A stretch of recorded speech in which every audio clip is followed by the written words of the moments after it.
I'd like to start with a personal story. So in May of 2009, I returned from service in Iraq and I announced my intention to run for Congress. A big reason I decided to run for Congress was my motivation to ensure freedom and democracy were defended overseas.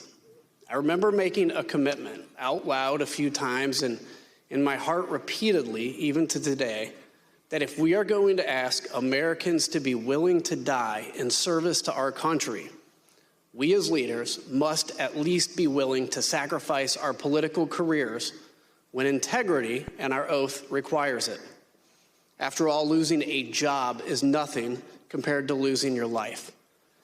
Within the halls of power, in the face of a president, that commitment can easily be forgotten. Presidential pressure can be really hard to resist.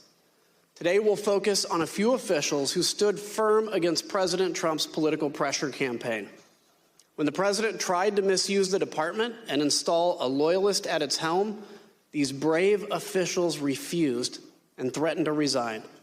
They were willing to sacrifice their careers for the good of our country. The Department of Justice is unique in the executive branch.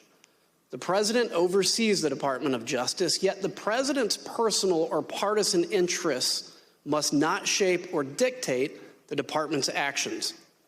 The president cannot and must not use the department to serve his own personal interest, and he must not use its people to do his political bidding, especially when what he wants them to do is to subvert democracy. The president cannot pervert justice nor the law to maintain his power. Justice must, both in fact and law, be blind. That is critical to our whole system of self-governance.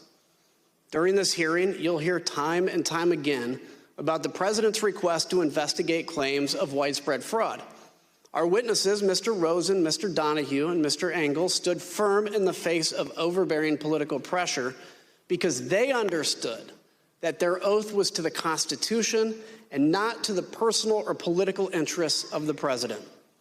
The president and his allies became keenly aware that with legal challenges exhausted and electoral votes certified, their only hope would be a last-ditch scheme to prevent Congress from certifying the win, thus throwing the entire system into constitutional chaos. The president wanted the department to sow doubt in the legitimacy of the election, to empower his followers and members of Congress to take action. If the department could just lend its credibility to the conspiracies, people would have the justification they needed to spread the big lie.